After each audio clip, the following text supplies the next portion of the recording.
that is a power which I think will, I fear in time, will become too irresistible to deny. And yeah, it's a bit like the golden ring in Lord of the Rings. It just becomes too tempting for them not to be able to use it. And of course, they'll get us all onto CBDCs, because the next crisis, wherever that comes from, they'll say, yes, if you want to have your government free check of $1,000 for each household, you have to be able to sign up for a CBDC in order to get it.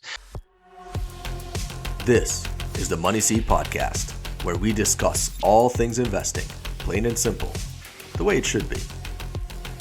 Please remember, this show is for educational and entertainment purposes only and is not intended to be investment advice.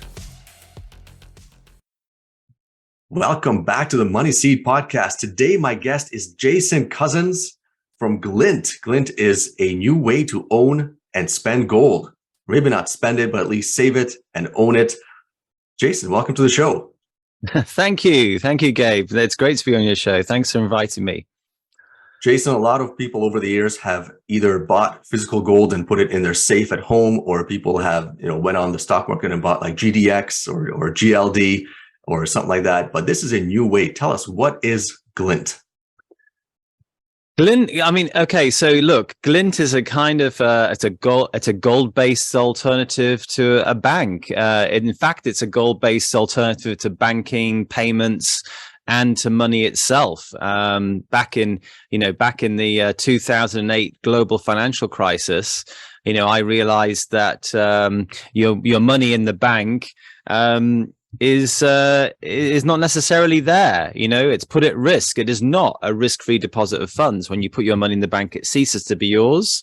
It is lent out. They keep about 10% of the money just in case people want to withdraw it. But of course, when they do, as we've seen very pointedly this last week, when they do want to take it out, then of course, if more than 10% want it, there is not enough to go around. And so I realized that back in that last crisis. I also realized that your dollars and your pounds, your yen, or your euros, whatever, don't buy you what they used to. That's what I kind of was brought fundamentally back into my face, and I understood that. It's because of the banking system and the central banking system and the monetary policy and the money printing machines that go on in order to create the funds that governments need to deliver the promises to the electorate that they've given. In other words, they don't have enough money to balance the books, and so they just print more, and they keep printing it, and every time it's printed, it's devaluing your hard-earned money. It's devaluing your savings. And so I thought, what's the solution? There's got to be a better way. How can I save my hard-earned money in a way that isn't put at risk, and I can draw upon it any time, and that doesn't depreciate in the long run? And I learned, of course, that gold is the ultimate store of value. It has been for thousands of years. It's trusted globally and valued globally. But it's not a very good medium of exchange in the electronic digital world that we live in. And I thought, actually, why can't we just solve that? Why can't we enable physical gold allocated to you as a customer, safe in a vault, 100% available at any time for you to be delivered even, or to be spent, or to be, to be able to participate in electronic payments with a MasterCard and an app. And that's what we've done. So with Glint, you can buy gold, like, tiny amounts, like $10, any up to millions of dollars. You can save it, which is you're entitled to do, and you should be doing, in my view. You can send it to other people, which, the ownership of that gold, which you can do in most countries in the world with Glint, except in the US actually, but we'll come back to that maybe later. But you can also, more importantly, the thing about Glint is you can also spend it with the Glint MasterCard. And here I have our new MasterCard design, actually just came out today, and that allows me to spend my gold. So I literally pay for my flights. With this, I pay for my hotels, I pay for my school fees for my kids, I pay for my coffee or my taxi fare with gold. I'm on my own personal gold standard. Got it. Got it. So Jason, let's walk us through the process here. So let's say if I want to buy some gold and I want to own it with Glint, how does that work? I give you money first, you buy the gold, right? Well, yeah. I mean, obviously, the first thing you have to do is download the Glint app, and that Glint app, you can download for the App Store on Google or onto or the iOS Apple store. Once you've downloaded that, you've got to register. And look, we're regulated by the Bank of England's Financial Conduct Authority, and so we have all the processes and systems in place for things like KYC, as they call it, know your customer. Anti-money laundering and things like that. So we need to know who you are. So you first of all have to register. And I think in the US, about 70% maybe higher of all applicants get approved straight away because our system does all the checks in the background. And once you're approved, yes, you can deposit funds into your Glint account, into your US dollar wallet. Or you can just go to directly buy gold if that's what you want to do. Or, as I said, you can deposit funds into your US dollar account and later buy gold with the money that's in that wallet. And what's happening then? You're actually buying real gold that's actually in the vault. This is a vault in Switzerland run by Brinks, who are one of the biggest custodians of precious metals in the world. They insure it with Lloyd's of London. It is allocated, so it's legally yours. And I think that's really important because a lot of people don't understand the different types of gold you can buy. And some would say, isn't there just one type of gold? Well, yes, really there is, which is the gold Glint offers its clients. It's called allocated gold. You're buying and you're getting the legal ownership of that gold. But you've got to be very careful about other forms of gold exposure, shall we call it. Lots of businesses sell you exposure to the gold price, which is very different from actually owning the gold. There is no token that sits between you and your ownership of your gold, as in, for instance, a crypto-based stable coin. There is no share like in an ETF, which is an exchange traded fund, which may or may not be backed by gold. Or worse still, it's definitely not unallocated gold, which is gold which can be lent out by the custodian and might not be there when the music stops. So you're buying that real metal. You're buying a fraction of a solid gold bar that's sat in the vault there, very boring, in the dark, in a big vault under the airport in Zurich. And that balance, of course, can shows up in your app. Your app is like any online banking app. It shows you the statement of how much gold you've got, when you bought it, what price you bought it at, etc. And you can just sit there and save that if you want. We charge a very small amount, 0.5%, to be able to buy the gold on top of what's called the wholesale market rate. We charge you, I think it's 0.02% per month to have that gold stored and insured for you. And when you come to spend it, if that's at some point, most people want to actually use their money. And when you come to spend it, we don't charge you anything when you sell that gold. We don't charge you any fees. Because the merchant is the one who pays us. And actually, Glint is, by the way, is accepted everywhere in the world where this MasterCard logo, where MasterCard is accepted. So it's we've enabled gold as money and electronic payments, as everyday money. Got it. So it sounds like it's regulated by the government of England, and the gold is actually stored in Switzerland. So if I, let's say, give you $10,000, then you go out to the market, you buy $10,000 worth of gold. That gold is allocated to me and me only. And then I get one of those credit cards in the mail. And every time, for example, I'm traveling internationally and I want to use my MasterCard, I can use my personal MasterCard or I can use my Glint card. And in which case I would use it, you would just then sell a little bit of gold to pay for whatever it is that I'm consuming. Yeah, in real time. By the way, it's not a credit card. We don't have any credit in this system at all. I think it's important to understand no derivatives, no credit. It's a debit card. If you don't have the gold in the vault, you can't, your transaction will get declined. Yeah, we sell just enough gold to cover the invoice of the merchant, wherever you are in the world, wherever you're using it. We do actually charge 0.5% if you're spending your gold abroad in a different country, but not if you're spending it in the currency of your residence. In your case, for instance, the United States, in the US dollars. Got it. And it sounds like you guys have been growing quite well. You're up to almost 200,000 users. How many countries are you currently operating in? Well, I'm not quite sure actually at the moment. It's quite a lot of different countries. The card itself, we only issue to residents in the United States and the UK. We will be starting to issue the card to residents of Europe soon. We've been working on that since Brexit stopped us, what we call passporting or issuing accounts in those European countries, but we've got a plan which is nearly finished, which allow us to do that through regulation in a European with a European regulator. But yeah, I mean, growth is. I think more and more people are starting to realize that that there is that the emperor's new clothes are not there. There is no money in the banks. They're starting to I mean, obviously inflation's hit everybody like a sledgehammer.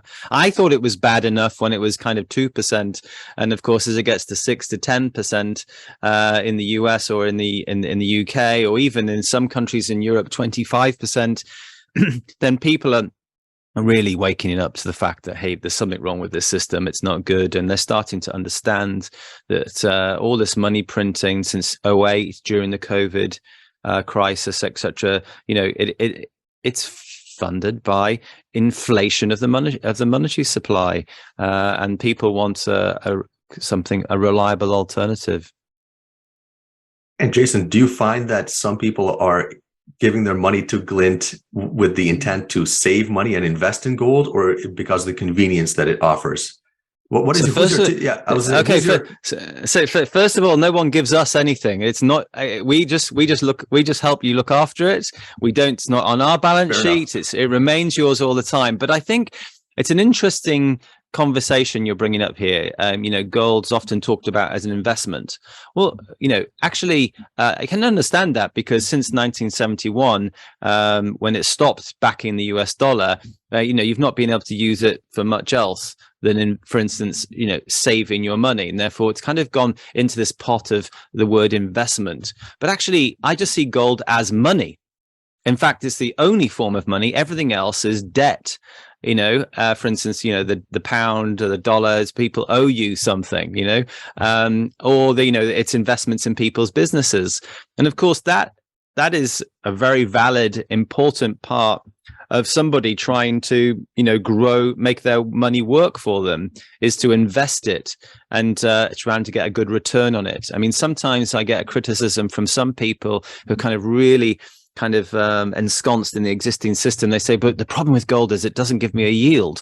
Well, neither do US dollars, actually. In fact, if you put your US dollars in the vault in the same way we do with your gold, it's a very boring thing. It's a very dark, safe place under the ground.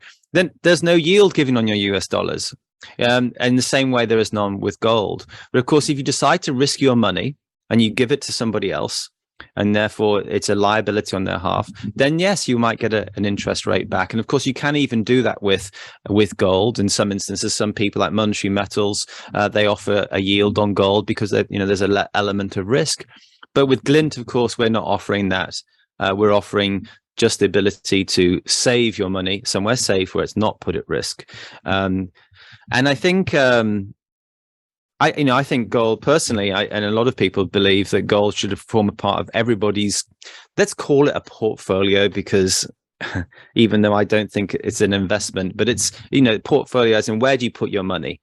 Mm-hmm. And, typically I think people might have put 5% of their wealth into gold, or it's what I would call sound money.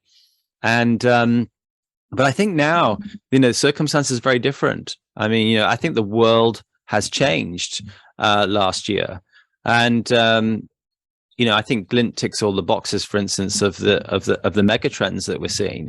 What's going to happen with quantitative easing, all this money printing? Is it really going to continue? I don't think they can let it continue unchecked anymore. I mean, most of the businesses that have grown last year, over the last few years, have grown with this fuel of free money, at zero, at very low to zero, even some parts of the world, negative interest rates. And we have whole generations of people that have grown up, and all they've known is, well, they haven't really known any big recessions. I mean, if you're under 35, you were still a teenager, I think, when the '08 crisis happened. you've not seen a proper recession. You've not seen a proper war. We've had all this prosperity, let's call it, during peacetime. So you've not really seen any hardship, and you've seen money, being able to be borrowed for free. Certainly, if you're wealthy or from a upper middle class family, you've been able to borrow money. Your parents have been able to borrow money. You've been able to borrow money at very, very, very cheap rates. And so the problem with all of this is it creates what we call moral hazard. It creates a complete distortion of the capitalistic system, where this money comes into the system, printed and by central banks, hose piped into the economy, and businesses and projects have been able to get funded that maybe in a proper balanced market economy where the market forces are able to operate efficiently would not have got funded. Of course, that's part of that whole moral hazard that's been going on, that drives misallocation of money into the economy. I think ultimately it actually drives some strange behavior in people and how they behave as individuals. So we've seen a whole decade of very materialistic, in my view, kind of activity. And I think all that's changing. It has to change. It is changing already. The free money tap has been switched off, certainly in order to fight inflation.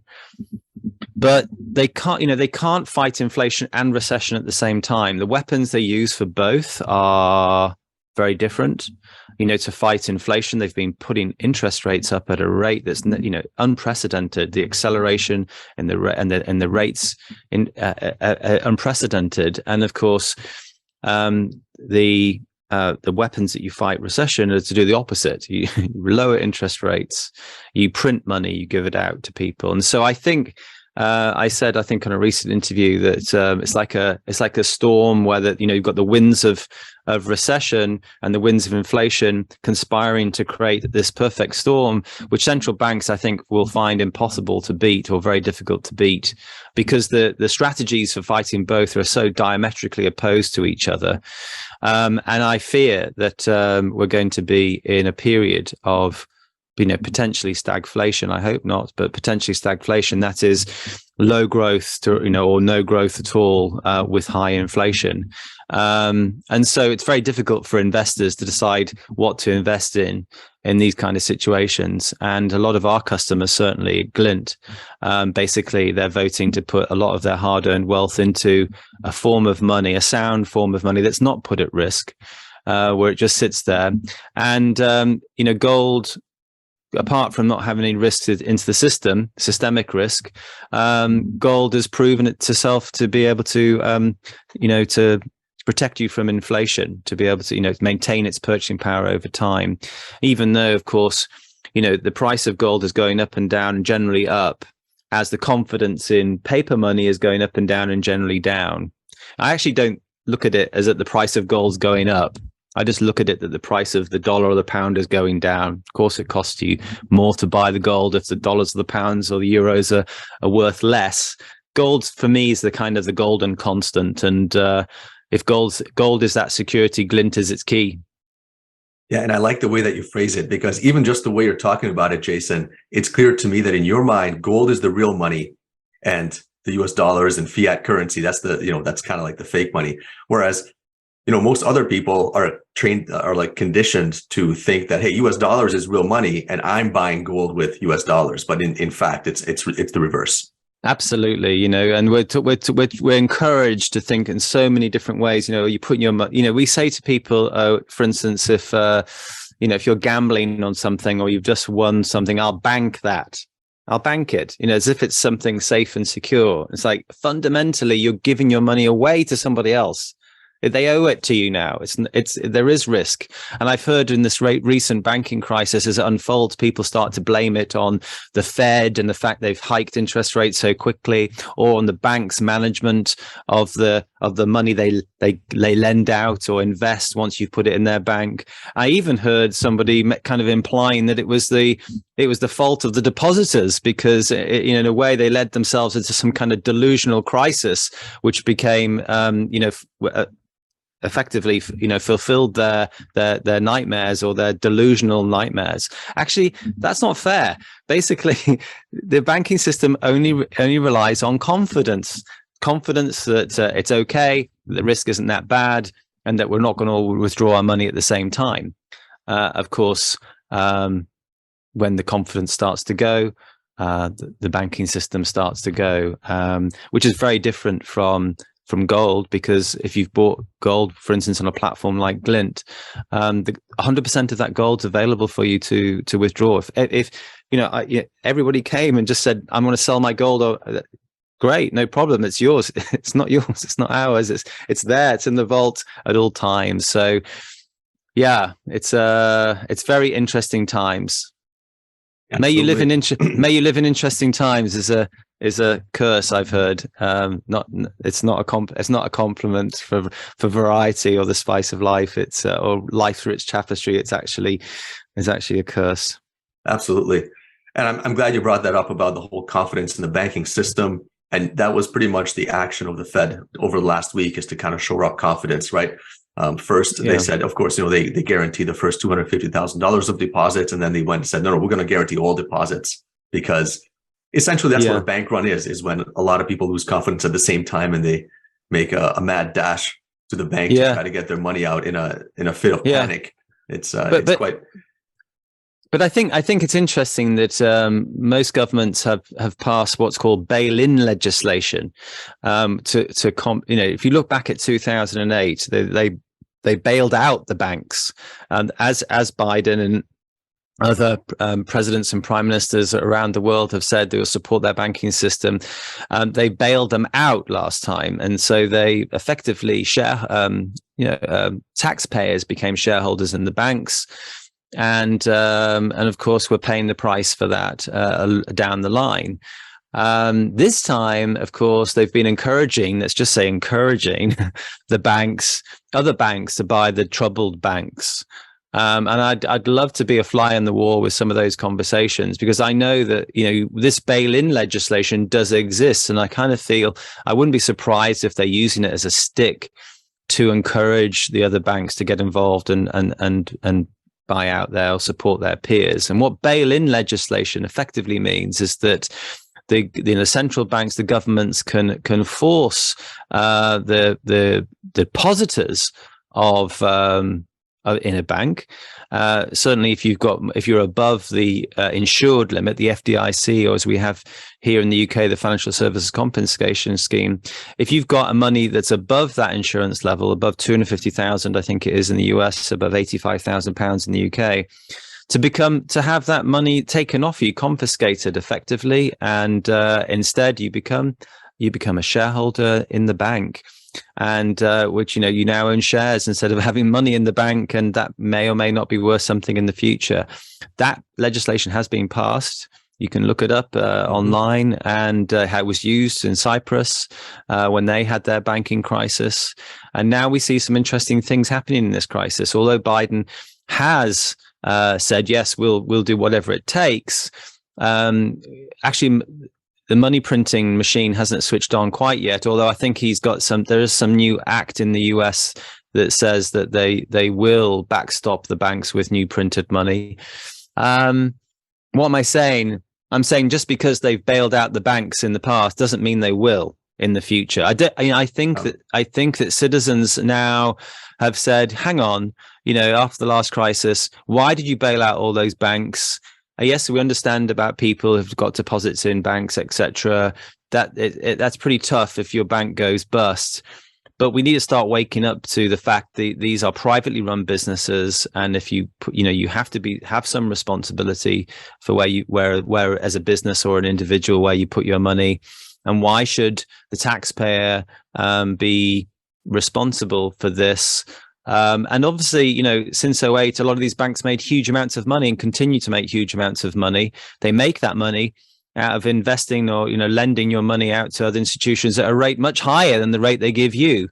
So I think that it's far from clear whether or not the money that's above your government insured, it's actually FDIC insured bank accounts is safe or not. And of course, the FDIC pot of money isn't big enough to pay out if all the banks went bust, or a large amount of them went bust. It's funded by the banks. They haven't funded it to the tune of 100% of all bank reserves. They haven't. So I think it's understandable why people are worried right now.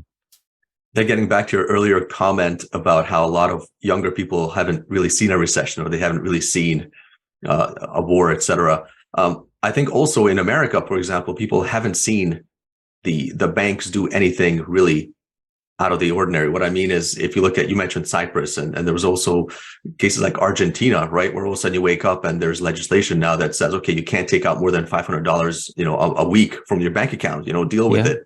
And so you got all that money in the bank and you can't access it. And those things have never really happened in America. So people don't even think that can happen. But it's a crazy world.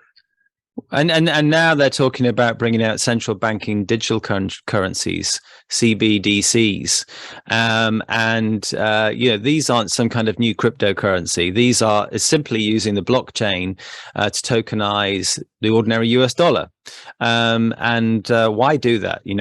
I understand why the designers and the people kind of encouraging the CBDCs probably have the best intentions. But why do it? They might say, well, it's going to allow us to do better international bank transfers, faster payments, more efficient payments, less fees, things like that. They'll say the next crisis will be able to pinpoint those most in need and only give,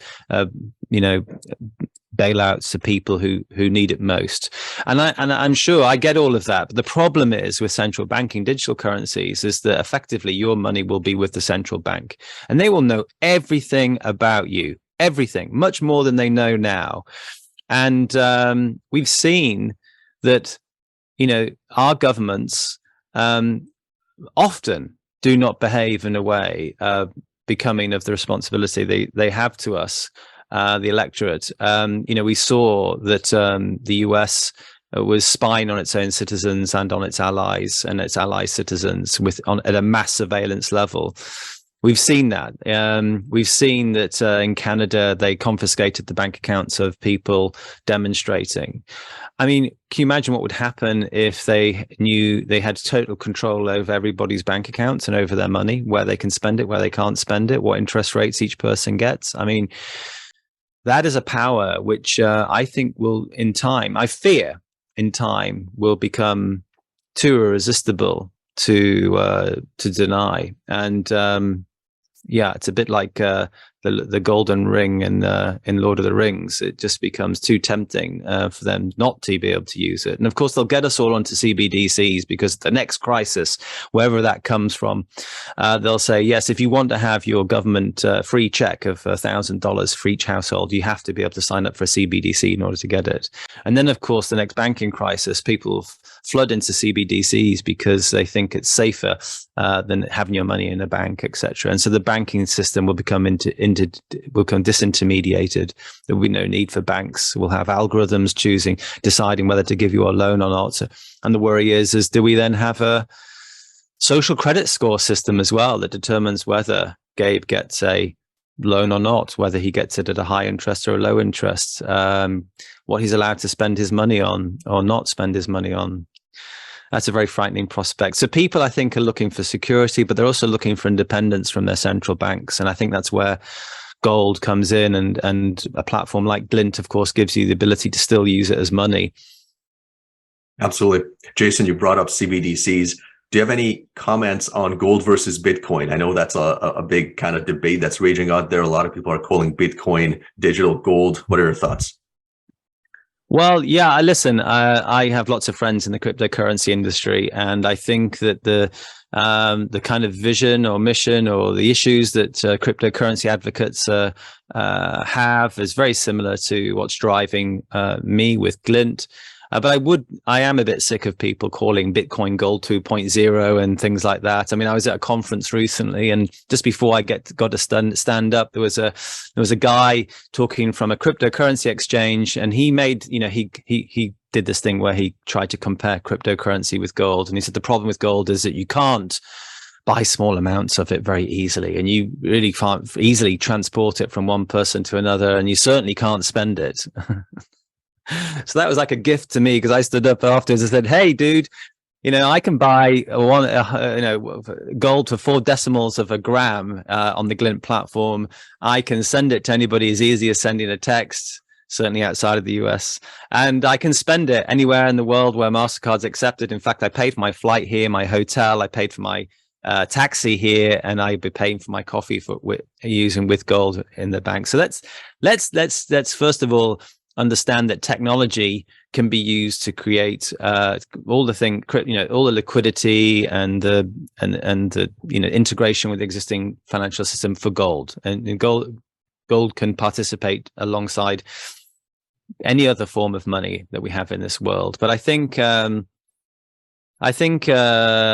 of the benefits that people talk about cryptocurrencies is its decentralized nature is wonderful, because it gives people anonymity, and it gives people independence from their central banks, etc. Well, I kind of think there's a bit of a challenge on that one. I mean, we've all seen how when the CIA, the FBI, the authorities are able to track down quite easily some of the money that's been stolen or defrauded from people across the blockchains. In fact, it's very transparency, I think, goes against the idea that somehow you have anonymity. And of course, a lot of people buy their cryptocurrencies on exchanges. They don't go to the trouble of becoming technically clued up on how to set up your own wallet, your cold storage, etc. And so they buy it off exchanges. That creates that centralization, therefore, exists, which gives complete control of the governments over it. Because as we've seen now, and which I've been expecting for some time, we're now at the beginning of quite a big clampdown from a regulatory perspective on the cryptocurrency exchanges, etc.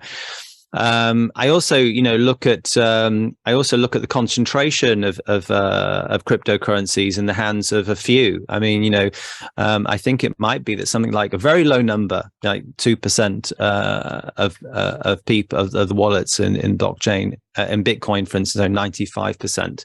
So in a way, we're replacing old oligarchs in the old system with new oligarchs. Whereas, yes, I mean there are concentrations of gold in the existing system, and of course central banks being one of the biggest. They hold gold. They don't hold Bitcoin. They hold gold because it's seen as the currency of last resort. Effectively, it is the only solid form of money that they have. Once all these instruments of debt, we call them fiat currencies, are blown away. But gold is accepted globally around the world, is valued. British fighter pilots have gold coins sewn into the inside of their belts. If they eject into enemy territory, the inhabitants of where they land are going to accept that gold. I mean, you're not going to accept dollars or pounds or whatever. So I think the concentration, the decentralization, scalability. I mean, cryptocurrencies have their challenges around that, and they're trying to fix those problems. Glint, for instance, runs on a centralized database because we see that the store of wealth is centralized. It's in a vault in a specific location, and we do intend on opening up new vaults around the world so people can choose where they want to put some of their hard money, shall we call it. But it is effectively centralized, and so there's no, we might as well have the ledger centralized as well, and because at the end of the day, it has to fix to a centralized store of wealth. But that centralization, I mean, what was it? I lost my train of thought there. It means we can scale very quickly. So we scale across the cloud. And it's very efficient. It means you don't have the same energy consumption. A lot of these cryptocurrencies require the energy of a small country of 200 million people to be able to run. And also because of the blockchain technology and that decentralized ledger, it creates to a very expensive resource-driven system, which means that the fees can be very high. I saw recently, wasn't that long ago, at the end of last year, where some NFTs that were gone up for sale were so popular that the fees were costing more than the NFTs. That was on the Ethereum network. Look, I think that there's all kinds of interesting things happening in cryptocurrency blockchain developments. But and this, so whether it's zero knowledge proofs, whether it's whatever it is with the tech, with trying to reduce the energy, etc. But I think it's going to be a long time before it becomes a viable, reliable store of value. We saw when Russia invaded Ukraine that equities, stocks exchange, stocks and shares, they plummeted in value, and so did cryptocurrencies alongside them, which showed that they are what we call risk-on assets. Whereas gold went up when that happened, i.e., it's a risk-off asset.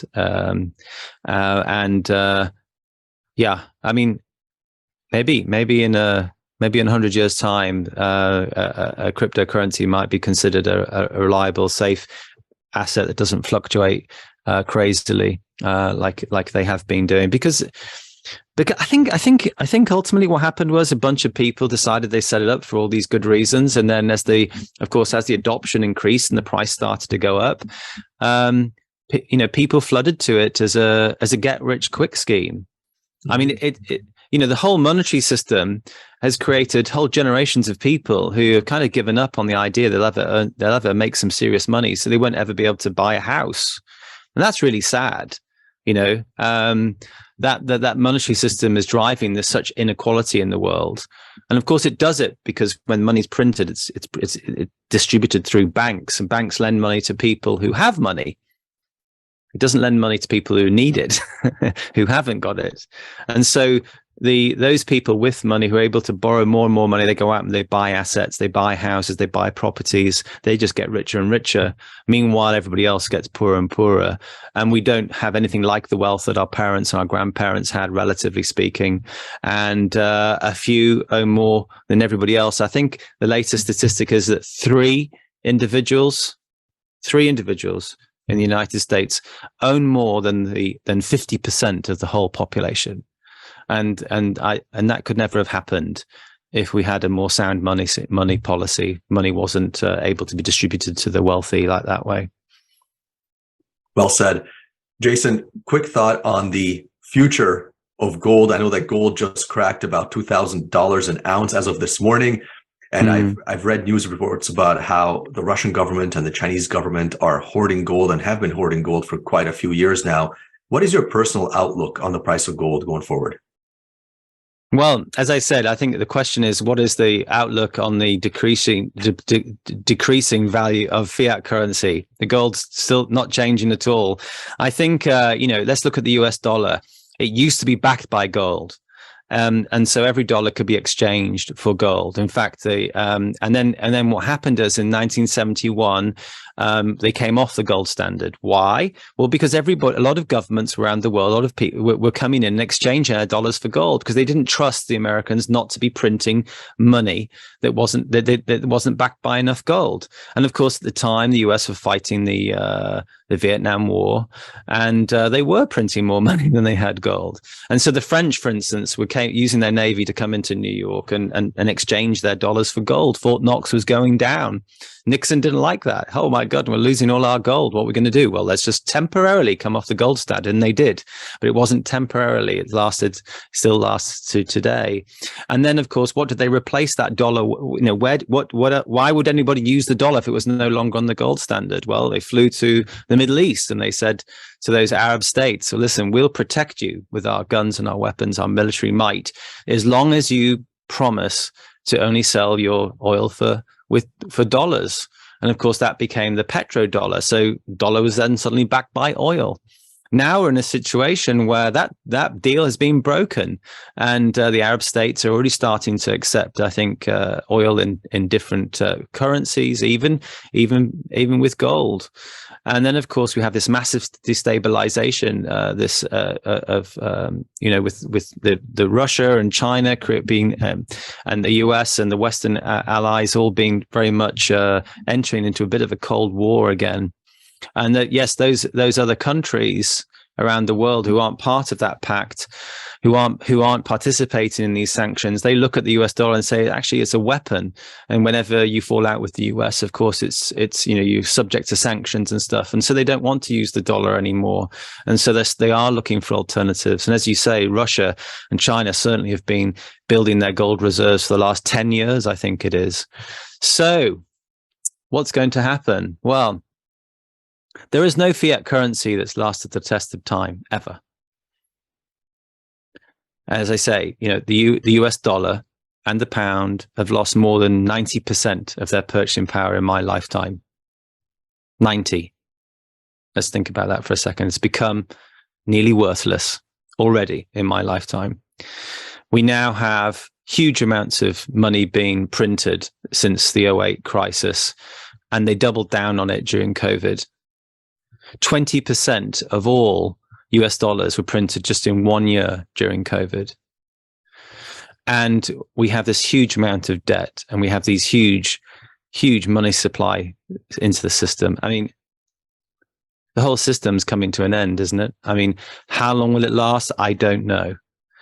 But you can see the gold price consistently over time increasing as the depreciating purchasing power of money increases. As money becomes worthless, the gold price goes up, and it always has done. It always will. 3,000 years. You can't even get your head around that. So gold is going to continue, in my view, to go up in price. I don't know how fast or how long it's going to take for these fiat currencies to become worth even less, but there's no doubt they continue to become worth less. What price will the gold price go? I don't know. But what I do know is that it will hold its purchasing power. That's why I hold it. It's not a speculative thing. It's for me, it's just, you want to put your money away and you want to be able to save it for whatever you're saving for, whether it is you are saving for then 10 years time, you can put a deposit on an apartment and you want to make that money to still be worth what it is today. Then I think gold is a great place for you to do that. And it means I'm not putting it at risk, whether it is that you're just saving for your holiday this year, later this year, whatever. You just want that reliability. But I think a lot of people are talking about the end of the US dollar as the current reserve currency of the world. I think the writing's definitely on the wall. I think we're seeing the end game.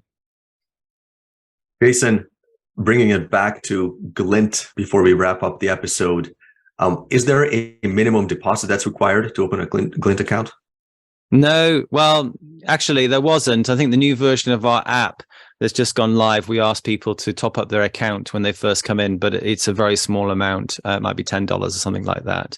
So no meaningful minimum level of money that you have to put into Glint. You don't have to pay for an account. So I encourage everybody to, download the app from their app store, have a look at our website if you want more information on that. We got, something like 4.6, 4.7 out of 5 on Trustpilot score. Our customers love us.